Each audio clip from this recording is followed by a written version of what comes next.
اللہ ان اللہ اشترى، بتحقیق اللہ خریدار ہے. خریدتا کس سے ہے؟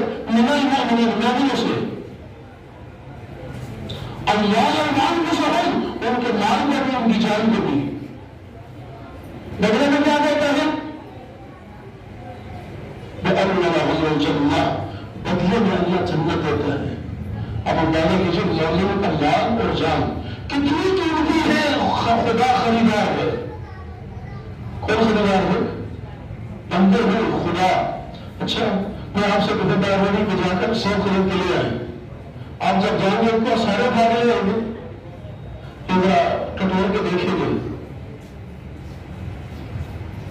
دیکھیں گے کوئی دانی تو نہیں ہے، خراب تو نہیں ہے. اگر خراب ہوگا تو سائڈ میں رکھیں گے. کیوں؟ اس لیے کہ آپ بندے ہیں، آپ کو خدا نے عقل دی ہے، خراب چیز نہیں خرید رہے ہیں. اللہ سمجھا رہا ہے رجل کو. آپ بندے ہیں، غور سے دیکھتے ہیں، خراب چیز، خراب فروٹ نہیں خریدتے. خراب کا